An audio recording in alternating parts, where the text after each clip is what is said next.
Hello friends, welcome all of you. Today I will discuss about classification of Himalaya. आज हम हिमालय की उत्पत्ति के बारे में बात करेंगे। पिछली कक्षा में हमने हिमालय की उत्पत्ति के बारे में बताया था कि किस प्रकार से हिमालय की उत्पत्ति हुई और सामान्यतः कोई आपसे पूछता है कि हिमालय की उत्पत्ति कैसे हुई, तो आपका आंसर रहेगा कि यूरेशियन प्लेट और इंडियन प्लेट के आपस में कन्वर्जेंट होने के कारण, अभिसरित होने के कारण, आपस में टकराने के कारण, भूसंगति पर दबाव लगने के कारण हिमालय की उत्पत्ति। और आज वर्तमान में हिमालय पर्वत को, जहां पर आज हम हिमालय पर्वत को देख रहे हैं, यानी हम ये कह सकते हैं कि वर्तमान में हिमालय पर्वत भी एक्टिव फॉर्म में, गतिशील अवस्था में मूव करता है, गति होती है, हिमालय की ऊंचाई में कुछ वृद्धि हो रही है। कारण according to plate tectonic theory या प्लेट विवर्तन सिद्धांत के आधार पर के, तो प्लेटें हमेशा मूवमेंट करती रहती है। इसलिए तो आज हम स्टार्ट करते हैं कि हिमालय का वर्गीकरण।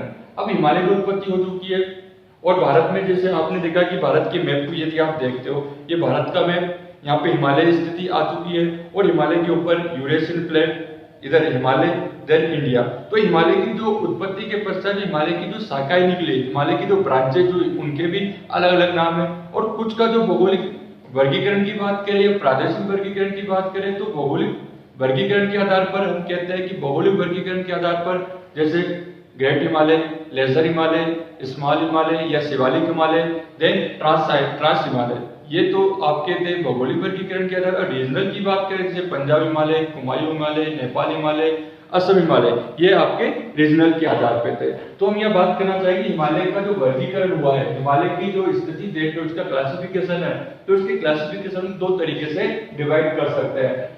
नंबर वन हो गया आपके भौगोलिक आधार पर, भौगोलिक आधार पे, जिसे हम क्या कह सकते हैं,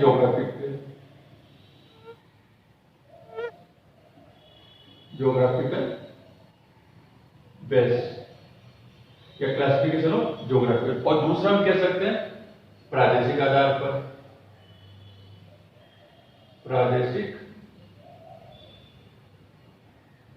पर, जिसे हम क्या कह सकते हैं, रीजनल। इसको किसने किया था? इसने किया था सिडनी बुराड़। तो देखिए दोस्तों, आपसे पूछा जाए कि हिमालय का जो वर्गीकरण हुआ वो कितने आधार पर किया है? हिमालय का वर्गीकरण सामान्यतः दो आधारों पर, भौगोलिक आधार पर और प्रादेशिक आधार पर। अब ये जो भौगोलिक है, ज्योग्राफिकल की बात करें, तो भौगोलिक आधार पर कौन कौन से? भौगोलिक आधार पर नंबर 1 मुख्य हिमालय की बात करें।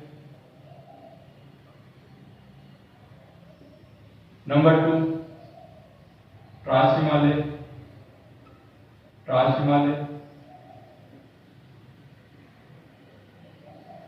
और नंबर 3 पूर्वांचल हिमालय।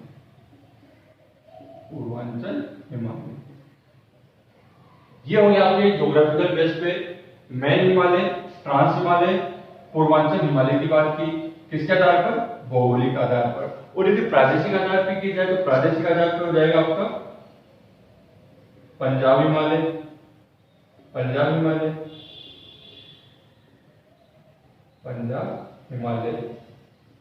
कुमायूं हिमालय, नेपाल हिमालय और असम हिमालय।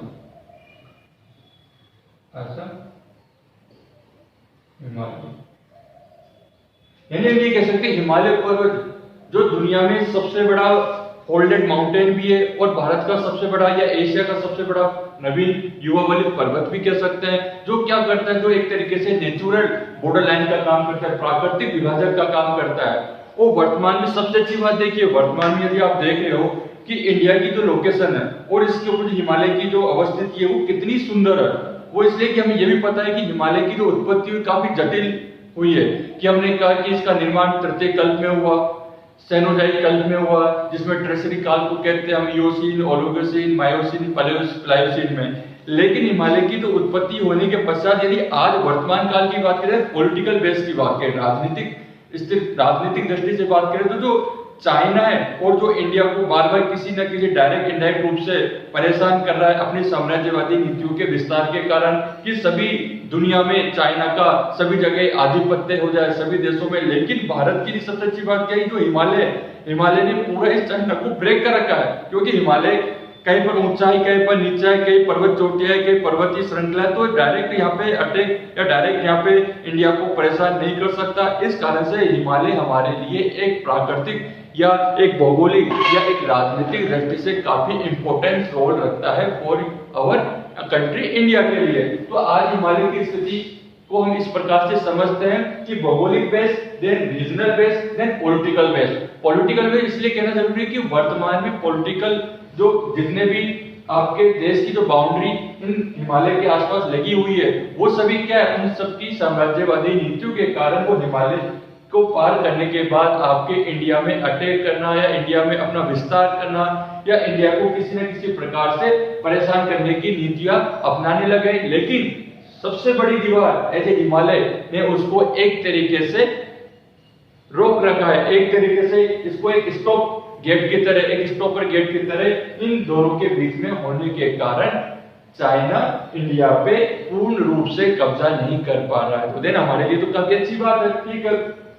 अब हमने कहा कि भौगोलिक, तो भौगोलिक में मुख्य हिमालय, ट्रांस हिमालय और पूर्वोत्तर हिमालय। तो दोस्तों देखिए, जो मुख्य हिमालय, तो मुख्य हिमालय की बात करें तो नंबर 1 मुख्य हिमालय में ये जो लाइन आप देख रहे हो रेड कलर की, तो इसको हमने क्या कह दिया, इसको हमने कह दिया ग्रेट हिमालय या महान हिमालय। महान हिमालय, महान हिमालय या ग्रेट हिमालय भी कह सकते हैं, ग्रेटर हिमालय, हिमालय कह सकते हैं। और जो इसके बाद याद देख रहे हो तो इसे हम क्या कहेंगे, लेसर हिमालय, लेसर हिमालय, हिमालय जिसे हम क्या कह सकते हैं, लघु हिमालय, लघु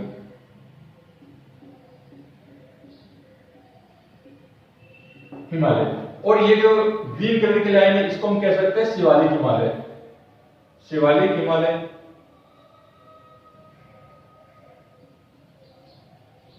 शिवालिक हिमालय।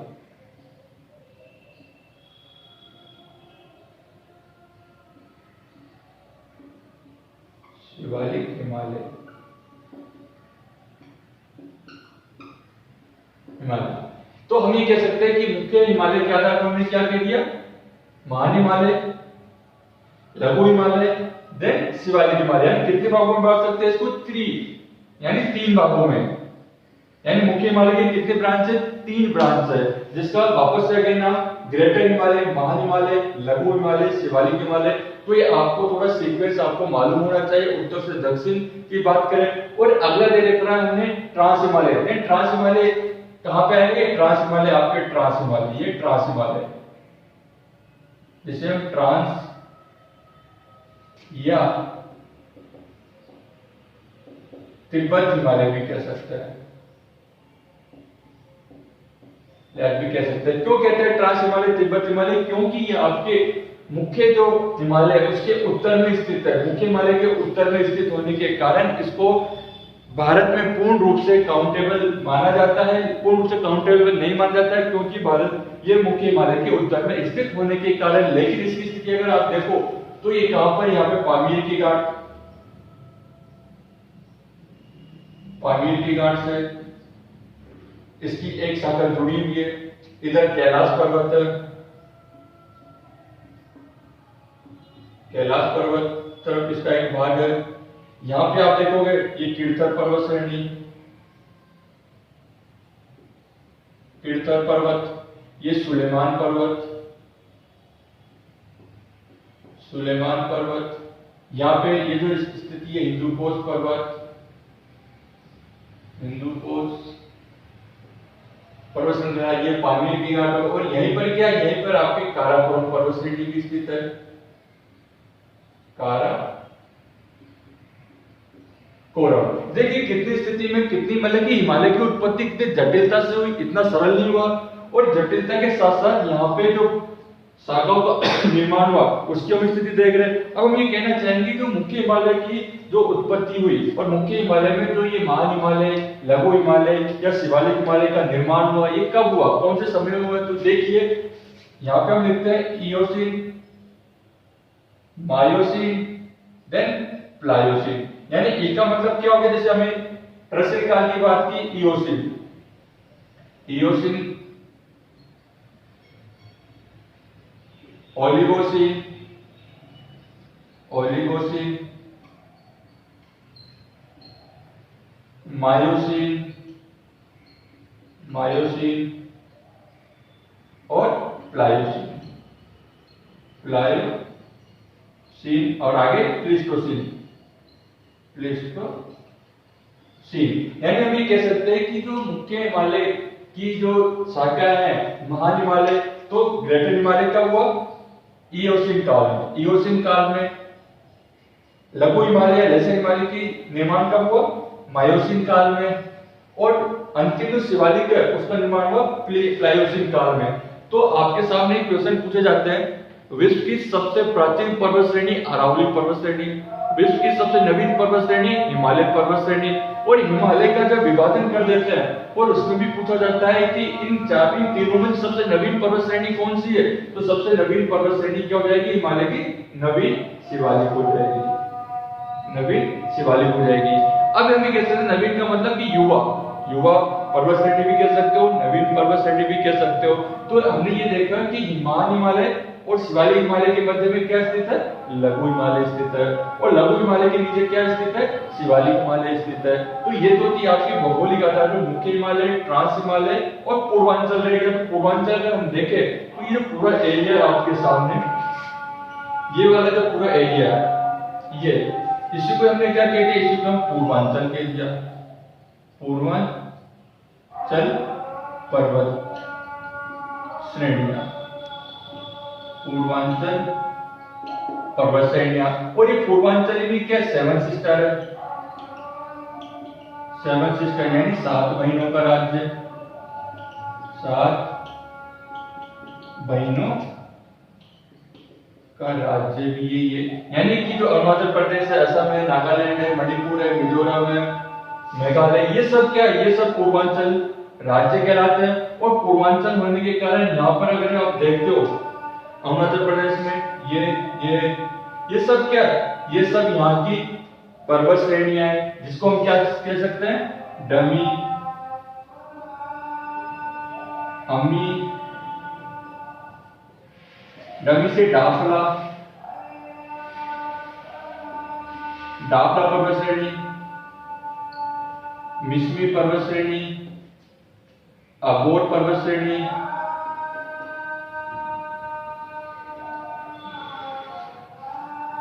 मिसमी मिकिर पर्वत श्रेणी, और इसके अलावा आप देखो पटवई,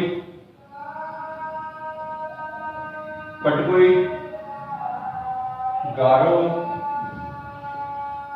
खासी, जयंतिया, इसके अलावा यहाँ एरिया मिजो, जिसको हम लुसोई के नाम से जानते हैं, मिजो, यहाँ बरेल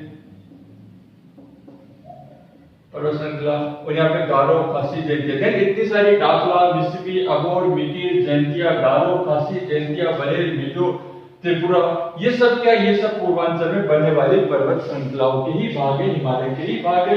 और इसका विस्तार यदि आप देखो हिमालय का, तो यहाँ से होकर इधर अंडमान निकोबार तक भी क्या? अंडमान निकोबार तक भी हिमालय का ही, हिमालय की रेंज ही पाई जाती है। और यहीं पर इसके पास ही देखिए अराकानियोमा, जो म्यांमार में अराकानियोमा, अराकानियोमा पर्वत श्रेणी। यानी हम ये कह सकते हैं कि अगर यहाँ से स्टार्ट करें और यहाँ तक देखते हैं तो पूरा क्या? पूरा एरिया हिमालय का ही पूरा एरिया नजर आता है। कीर्तन, सुलेमान, हिंदूकुश, पामीर की घाट, पामीर की घाट, काराकोरम, ट्रांस तिब्बत हिमालय, महान हिमालय, लघु हिमालय, शिवालिक हिमालय, तो ये सब क्या? ये सब हिमालय पर्वत की श्रेणियों के ही भाग है। हम बात कर रहे थे कि हिमालय का वर्गीकरण। तो हिमालय का वर्गीकरण क्या है? मुख्य हिमालय, ट्रांस हिमालय, पूर्वांचल। तो यदि आपको मैप के थ्रू दिखाया जाए या मैप में अगर आप लोकेशन बताते हो तो इसी के अकॉर्डिंग आपको मैप में बताना होगा कि भौगोलिक आधार पर हिमालय को 3 भागों में बांट सकते हैं, मुख्य हिमालय, और मुख्य हिमालय में हमने ग्रेट हिमालय, लघु हिमालय, शिवालिक हिमालय कह दिया।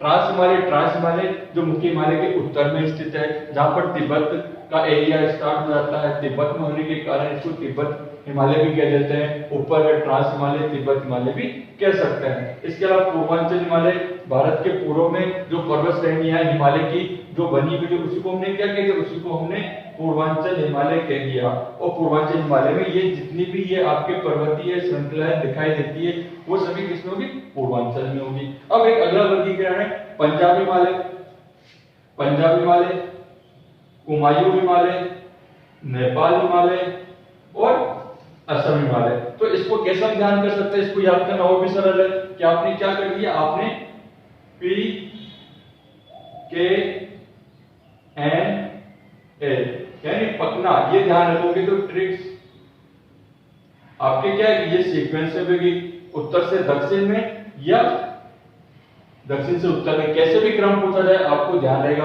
अब इसकी बात करें जो पंजाब हिमालय है, तो पंजाब हिमालय में देखिए जो ये लाइन होगी आपकी, ये वाली और ये वाली, ये तो क्या हो जाएगी? पंजाब हिमालय हो जाएगा, पंजाब हिमालय। अगला कुमायूं हिमालय, तो ये जो लाइन होगी ये क्या हो जाएगा? ये कुमायूं हिमालय हो जाएगा। और नेक्स्ट अगर बात करें नेपाल हिमालय, तो नेपाल तक की जो लाइन है इसको हमने क्या कह दिया? नेपाल हिमालय कह दिया। अगला ये जो लाइन बचेगी इसको हमने असम हिमालय कह दिया।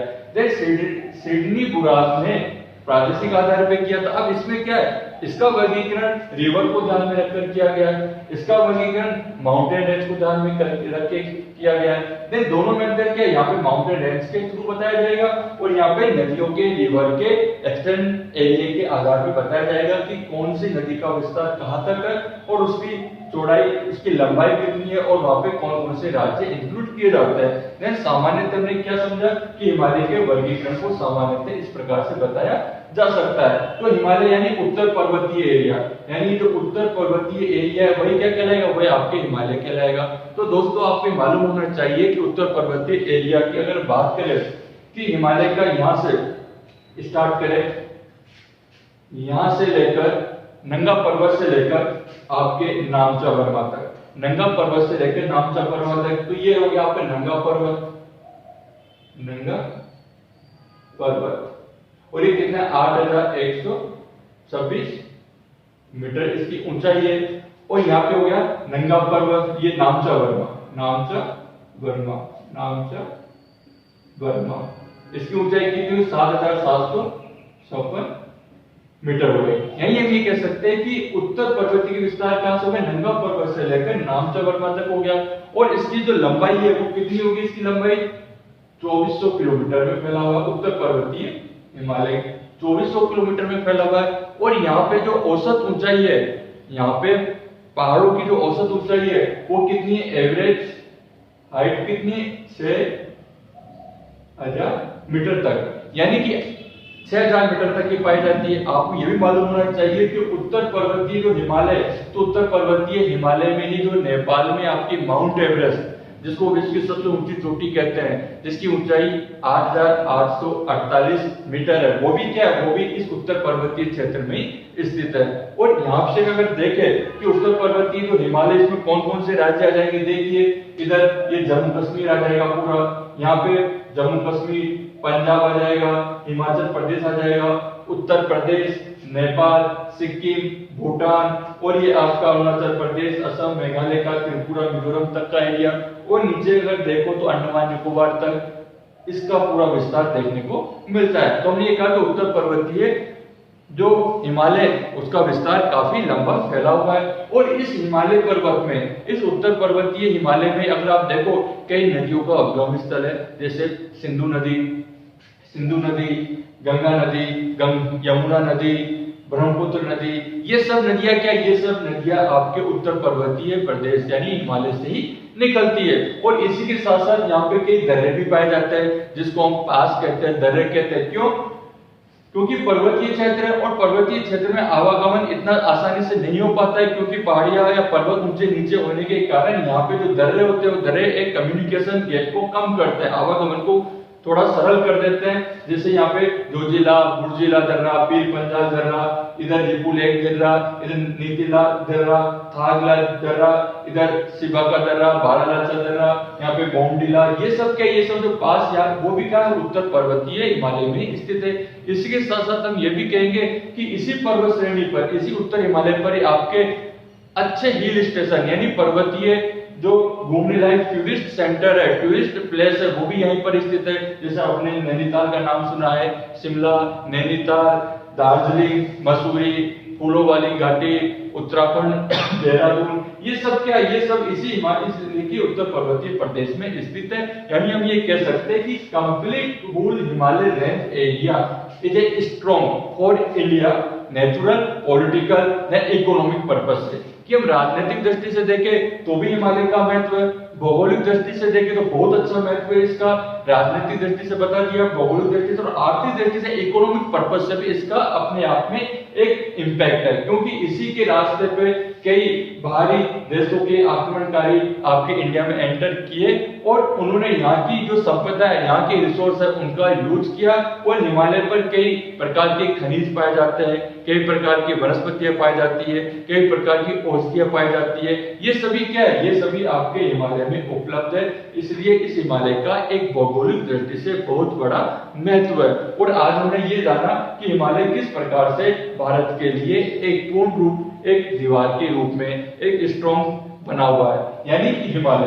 अब हम बात करें कि मुख्य हिमालय, ट्रांस हिमालय, पूर्वांचल।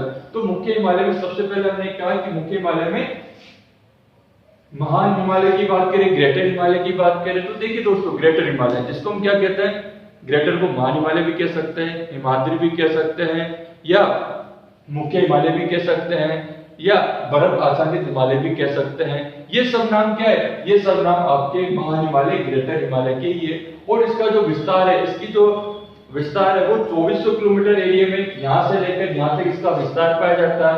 और इसकी जो चौड़ाई है वो कितनी है, वो चौड़ाई 100 से लेकर 200 किलोमीटर, कहीं आपको 100 से 200 मिलेगी, कहीं आपको 150 से 250 किलोमीटर भी मिलेगी। तो वो इसकी क्या है, इसकी चौड़ाई है। और जो महान हिमालय, यहीं पर आपके मुख्य दर्रे स्थित है। हम एक बार इसकी बात करते हैं, मुख्य दर्रे कौन कौन से देखते हैं।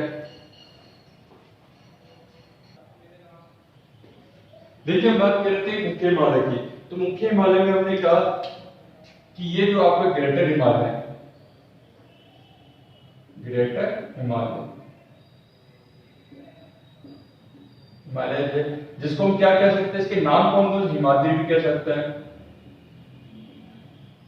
हिमाद्री भी कह सकते हैं, आंतरिक हिमालय भी कह सकते हैं, इसको इनर हिमालय भी कह सकते हैं, बर्फीला हिमालय भी कह सकते हैं, बर्फ आच्छादित इसलिए बर्फीला भी कह सकते हैं इसको। यानी हिमाद्री हो गया, आंतरिक हो गया, बर्फीला हिमालय हो गया।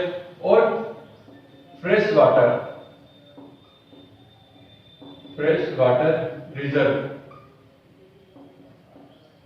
रिजर्व ग्लेशियर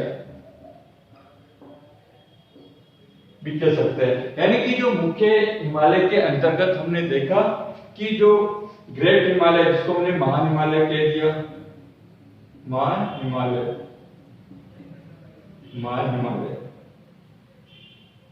तो उसकी क्या विशेषता है, इसको हिमालय कह सकते हैं, आंतरिक हिमालय भी कह सकते हैं, बर्फीला हिमालय भी कह सकते हैं, या फ्रेश वाटर ग्लेशियर हो, फ्रेश वाटर रिजर्व भी कह सकते हैं। यानी यहाँ पे ग्लेशियर पाए जाते हैं जो क्या फ्रेश वाटर के भंडार है, यानी स्वच्छ पानी के बड़े बड़े भंडार यहाँ पे ग्लेशियर के रूप में स्थित होने के कारण। अब इसका विस्तार हमने कहा था कि यहां से लेकर नंगा पर्वत से लेकर नामचा वर्मा तक,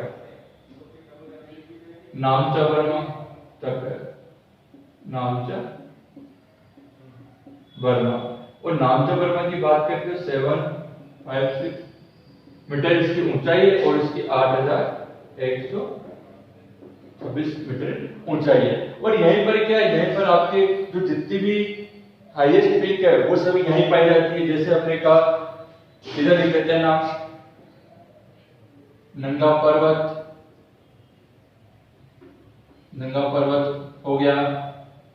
माउंट एवरेस्ट हो गई,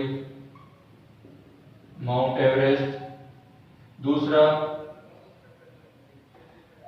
K2 काराकोरम, काराकोरम। मकालू, मकालू। धौलागिरी, धौलागिरी। नंदा देवी, नंदा देवी। नंगा पर्वत 8126 मीटर की ऊंचाई पर, 8848, 8611, 8598 और कहीं पे इसकी आपकी 85 मीटर भी मिलेगी। Makalu 8481 metre, Dhaulagiri 8172 metre, Nanda Devi 7817 metre की ऊंचाई पर स्थित है। यानी ये सब माउंट एवरेस्ट, जिसको हम क्या कहते हैं, जिसकी सबसे ऊंची चोटी भी कहते हैं, जो नेपाल में स्थित है। और माउंट एवरेस्ट की अगर बात करें तो नेशनल ज्योग्राफिकल सोसाइटी ने 5 मई 99 में इसकी ऊंचाई कितनी बताई थी? 8850 बताई थी। और किसके आधार पर? By GPS, geographical position system के आधार पर। लेकिन 1933 में भारत के राजा मोहन ने कितनी बताई? गणित के थे राजा मोहन, तो इन्होंने बताई थी 8848 मीटर। और उस समय इस चोटी का नाम क्या था? पीक 15 नाम था। और 1965 में क्या किया? 1965 में जो आपकी माउंट एवरेस्ट है, इसका नाम क्या कर दिया गया? माउंट एवरेस्ट, माउंट एवरेस्ट कर दिया गया, माउंट एवरेस्ट। और जिसे हम क्या कहते हैं माउंट एवरेस्ट को? सागर माथा कहते हैं, सागर माथा भी कहते हैं, गौरी शंकर भी कहते हैं, गौरी शंकर भी कहते हैं, और चुमल गारो भी कहते हैं। तिब्बत भाषा में चुमल गारो भी कहते हैं। तो आपको ये सब चीजें ध्यान होनी चाहिए कि माउंट एवरेस्ट के बारे में, जो कहां पर स्थित माउंट एवरेस्ट? नेपाल में, नेपाल में स्थित होने के कारण। अगले 8611 K2, जिसको हम क्या कहते हैं? पीओके, पाक ऑक्युपाइड एरिया, पाक ऑक्युपाइड एरिया पीओके में स्थित होने के कारण।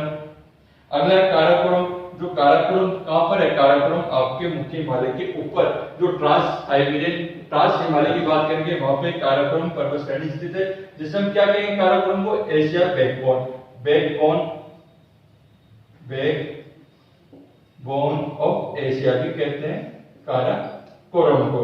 और मकालू 8421, धौलागिरी 8172, नंदा देवी। तो दोस्तों यहीं पर आपको एक बात याद रखनी है कि जो विश्व की सबसे नंबर 3 की चोटी है, वो कौन सी? नंबर 3 की, विश्व की नंबर 3 की सबसे ऊंची चोटी कौन सी हुई? काराकोरम। सेकंड कौन सी हो गई? K2। और फर्स्ट कौन सी हो गई? Mount Everest. तो इनमें कंफ्यूज नहीं होना कि माउंट एवरेस्ट तो विश्व की सबसे ऊंची चोटी है, भारत की K2 को हम इसलिए नहीं कह रहे क्योंकि ये पाक अधिकृत सीमा में स्थित होने के कारण हमने क्या कहा? भारत की पूर्ण रूप में कंचनजंगा, कंचनजंगा। काराकोरम, सॉरी दोस्तों, ये काराकोरम के लिए क्या करना? काराकोरम तो है यहाँ पे कंचनजंगा, कंचनजंगा जिसकी हाइट 8598 है, कंचनजंगा। इसको थोड़ा करेक्ट करना, कंचनजंगा। और ये कहां पर स्थित है? ये सिक्किम में, सिक्किम में स्थित है। तो तीसरे नंबर की, विश्व की सबसे नंबर 3 की चोटी सिक्किम में स्थित है, कंचनजंगा, जो 8598 या 8585 मीटर आपको कहीं भी किताबों में मिलेगा। तो आपको क्या करना है? 8598 मीटर बिल्कुल राइट है अकॉर्डिंग टू एनसीईआरटी बुक। तो ये हमने बात की। और इसी जगह पर ये मुख्य चोटियां होने के साथ साथ में अगर आप देखो कि पास दर्रों की बात करें, यानी दर्रा जिसे हम कहते हैं पास, तो जम्मू कश्मीर में जो दर्रे पाए जाते हैं, जैसे बुड़जिल दर्रा, बुड़जिल दर्रा, इधर पीर पंजाल दर्रा, पीर पंजाल, इधर बनिहाल दर्रा, बनिहाल दर्रा, ये क्या, ये जम्मू कश्मीर में स्थित है। इसी प्रकार से इधर हिमाचल प्रदेश की बात करें तो हिमाचल प्रदेश में सिपला दर्रा, बारालाचा, उत्तराखंड की बात करें, उत्तराखंड तो दोस्तों देखिए कि नेपाल ने भी उत्तराखंड में जो लिपू लेक है वहां पर अपना अधिकार बता रहा है। क्यों बता रहा है? क्योंकि चाइना नेपाल को सपोर्ट कर रहा है और नेपाल अपना जो लिपू लेक है उसको अपना बता रहा है। तो वो क्या है, वो एक तरीके से राजनीतिक रूप से एक विवाद का विषय है। तो उत्तराखंड में कौन कौन से, उत्तराखंड में देखिए हम लिपू लेक दर्रा, उत्तराखंड में लिपू लेक दर्रा, मुलिंगा दर्रा भी कहां पर स्थित है? उत्तराखंड में स्थित है। इसके अलावा नीतीला दर्रा उत्तराखंड में स्थित है। थालगा ये भी कहीं उत्तराखंड में स्थित है। इसी प्रकार से हम देखें सिक्किम में तो सिक्किम में जेलपा दर्रा सिक्किम में, ये नाथुला दर्रा काफी फेमस है। नाथुला दर्रा सिक्किम में, और नकुला भी नाम है, नकुला।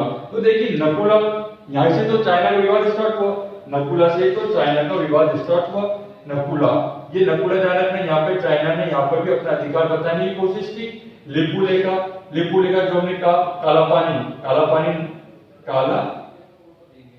पानी वो भी क्या है, वो भी आपके उत्तराखंड में स्थित है। और काला पानी, लिपू लेका और लिपियाधुरा, लिपू लेका, काला पानी, ये तीनों क्या है, ऐसे एक नेपाल के द्वारा अपना अधिकार बताया जा रहा है।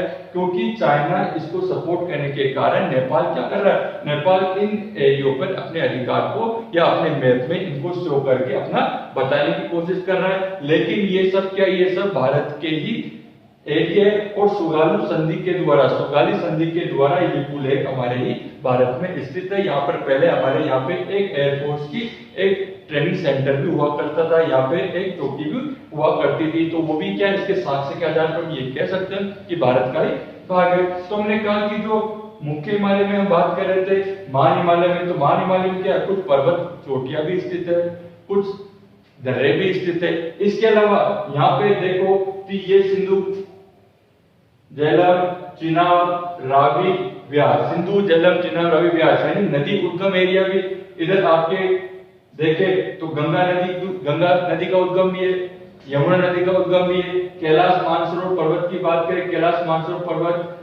करें, तो यहाँ से क्या, ब्रह्मपुत्र नदी का भी उद्गम स्थल नहीं सर। तो हम ये कह सकते हैं कि जो ग्रेटर हिमालय है इसकी विशेषता क्या हो गई, कुछ तो यहाँ पे दुनिया की या विश्व की सबसे ऊंची चोटी और भारत की अधिक मुख्य चोटियां भी यहीं पर स्थित है, पर्वतीय क्षेत्र है। दूसरा यहाँ पर दर्रे स्थित है। तीसरा यहाँ पे नदियों का उद्गम स्थल है, जलप्रपात है, नदी वैली, रिवर वैली एरिया है, नदी वैली एरिया यानी नदी घाटी क्षेत्र भी यहीं पाए जाते हैं। इसके अलावा नदी घाटी सिप्रिका भी यहीं मिलेगी, यानी उबड़ खाबड़ या ऊंचा नीचा एरिया होने के कारण, पर्वतीय क्षेत्र होने के कारण इसकी ये इतनी सारी विशेषता। और सबसे अच्छी बात कि यहीं पर क्या है, बर्फ से आच्छादित जो चोटियां है वहीं पर क्या, ग्लेशियर भी यहाँ पर ही स्थित है। तो हमने कहा कि ग्रेटर हिमालय की इतनी सारी विशेषता है। अगली बात करें हम लघु हिमालय की, तो नेक्स्ट वीडियो में हम किसकी बात करेंगे, लघु हिमालय की बात करेंगे, और लघु हिमालय के पश्चात हम शिवालिक हिमालय की बात करेंगे। थैंक यू दोस्तों।